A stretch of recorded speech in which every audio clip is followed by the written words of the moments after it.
FTV Hindi में आप सभी को सुस्वागतम। जी हाँ, डार्क एनर्जी सर्वे को ब्रह्मांड संबंधी स्थिरांक का मूल्य उत्पन्न करने में पूरा 1 दशक लग गया और ये आपके विचार से छोटा है।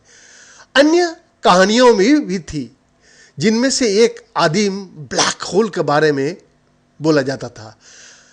वो क्योंकि ये अनिवार्य रूप से ब्लैक होल समाचार की निरंतर गंभीरता से आकर्षित हुआ हो। इसे नीचे शामिल किया गया है 2 अन्य कहानियों का साथ, जो किसी न किसी तरह से सिर से संबंधित है। कुत्तों की प्रारंभिक इंद्रियों घ्राण है और यदि उनकी ये घ्राण धारणा पर्यावरण में किसी दिलचस्प चीज का संकेत देती है, तो सबसे पहले वो अपनी प्यारी छोटी नाक उसमें डाल देता है। लेकिन इंसानों के लिए इसका विपरीत सच है। हम लाखों रंगों को समझाने में सक्षम है, लेकिन कुत्ते आमतौर पर घ्राण उत्तेजनाओं को केवल एक अंग से ही जुड़े रहता है।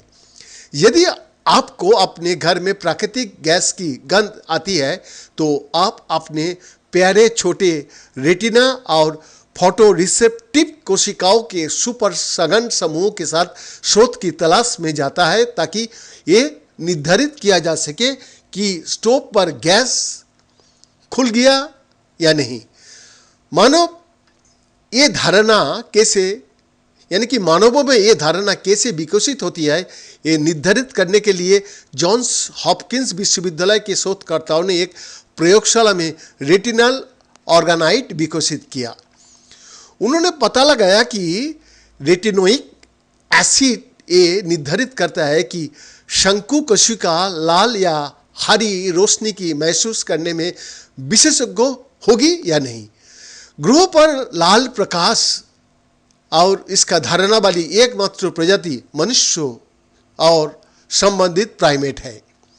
शोधकर्ताओं ने पाया कि प्रारंभिक विकास चरण में रेटिनाइक एसिड के उच्च स्तर पर शंकु की उच्च अनुपात से संबंधित है, जिसके परिणाम स्वरूप लाल हरे रंग अध्ययन होता है।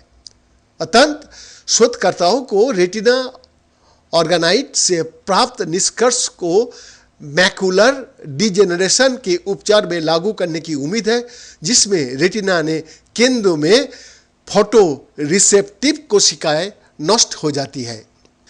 इतिहास में कुछ बिंदु पर जैसे जैसे कशेरुक विकसित हुआ, सिर बाहर निकलने लगे।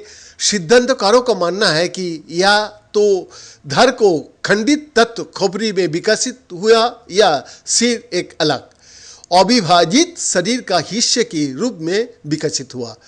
उन्नत माइक्रोस्कोपिक तकनीकी का उपयोग करके लैम्प्रे के विकास की अध्ययन करके फुकुई विश्वविद्यालय का शोधकर्ताओं ने कशेरुकीय में आदिम खंडों और सिर मेसोड्राम की उत्पत्ति पर प्रकाश डाला है। अपने अध्ययन में उन्होंने निर्धारित किया कि हैंड मेसोड्राम के विकास के लिए विकासवादी तंत्र आदिम जीवों में सामने और पीछे के तत्व को बीच अलगाव था। योगदानकर्ताओं में से एक सहायक प्रोफेसर ताकाउकी ओनाई ने कहा, हमारे निष्कर्ष ने कशेरुकी सिर मेसोड्राम के लिए एक अलग विकासवादी उत्पत्ति का खुलासा किया है। ये सुझाव देता है कि ये एक प्राचीन मेसोड्राम के पूर्ण पैटर्न से विकसित हुआ और जबरे वाली कशेरुकी जीवों की उद्भव से पहले ही विविध हो गया। बीएन का रिपोर्ट, एफटीवी हिंदी।